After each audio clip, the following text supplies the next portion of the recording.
हमारे इतिहास में बहुत सारी ऐसी किताबें बनाई गई है जो मानव सभ्यता के मार्गदर्शन के काम आई है और इन फ्यूचर आती भी रहेगी। जैसे कि गीता, बाइबल, कुरान, ये अलग अलग धर्म को मानने वालों के लिए एक मार्गदर्शक का काम करती है। ठीक इसी के विपरीत कुछ किताबें ऐसी भी है जिसे मानव सभ्यता ना ही पढ़े तो ही अच्छा है। तो यार मेरा एक सवाल है, ये बुक्स बनाई ही क्यों गई है? एलियंस को डराने के लिए या उन्हें फेंक के मारने के लिए? खैर चलते हैं वीडियो की ओर, पूरा देखना, स्किप मत करना। Let's go. Number 1, Codex Giga. इसे लोग डेविल बाइबल के नाम से भी जानते हैं। ऐसा माना जाता है कि इस किताब को 13वीं शताब्दी में एक मॉन्क के द्वारा लिखा गया था, क्योंकि ऐसा कहा जाता है कि मॉन्क ने अपने पंथ के कुछ महत्वपूर्ण नियमों का उल्लंघन किया था, जिसके कारण उस समय के राजा ने मॉन्क को सजा के तौर पे दीवारों में चुनवाने का आदेश दिया था। लेकिन ये सजा सुनने के बाद उस मॉन्क ने अपनी जान बचाने के लिए राजा के सामने एक प्रस्ताव रखा कि अगर आप मुझे जिंदा छोड़ दोगे तो मैं आपको एक ऐसी किताब लिख कर दूंगा जिसमें दुनिया का सारा ज्ञान मौजूद होगा।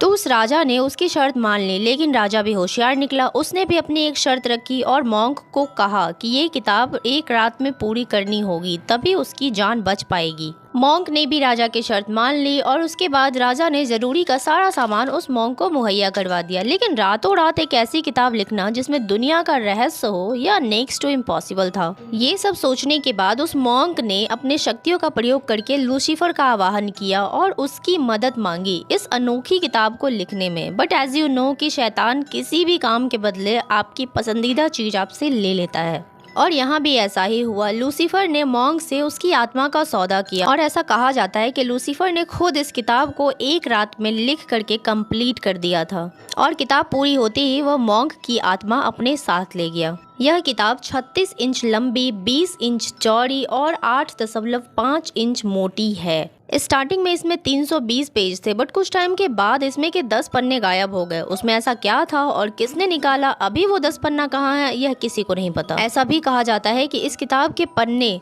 गधे और घोड़ों के चमड़े से बने हैं। इसका वजन लगभग 34 किलो है। इस किताब में बाइबल के अनेक अंशों और उसके उपदेशों को लिखा गया है। लेकिन जैसे ही आप किताब के कुछ पन्ने पलटते हैं, उसके बाद ही आपको शैतान की 19 इंच लंबी तस्वीर मिलेगी, और ऐसा कहा जाता है कि यहाँ उसका असली रूप दर्शाया गया है। इस तस्वीर के बाद वाले पन्ने पर अलग अलग तरह रिचुअल्स दर्शाए गए हैं, जिसके द्वारा शैतान से सीधा संपर्क किया जा सकता है। और आज के दौर में इस किताब को चेक रिपब्लिक के नेशनल लाइब्रेरी में रखा गया है, जहाँ इस पर आज भी रिसर्च जारी है।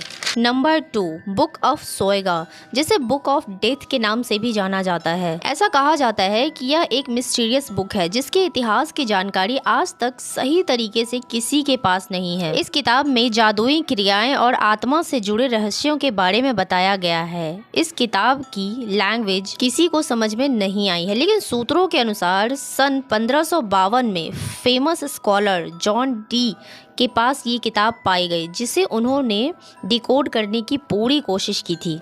बट कुछ ही पन्नों को डिकोड करने में जॉन डी की पूरी उम्र निकल गई, और उनके मरने के बाद ये बुक कहाँ गायब हो गई किसी को नहीं पता था। लेकिन सन 1990 में अचानक से किताब ब्रिटिश लाइब्रेरी के कोने में पाया गया, और सेम टाइम पे वही किताब बॉडेलियन लाइब्रेरी ऑफ ऑक्सफोर्ड में देखा गया था। दोनों ही जगहों के अधिकारी का ये दावा था कि इससे पहले ये किताब लाइब्रेरी में थी ही नहीं, और आज भी ये किताब उस दोनों लाइब्रेरी में रखी हुई है, और आज भी इसे कोई डिकोड नहीं कर सका है। मेरा तो कहना है कि जिधर भी पड़ी है रहने दो, क्यों खाली फुकट में पंगा मोल लेना।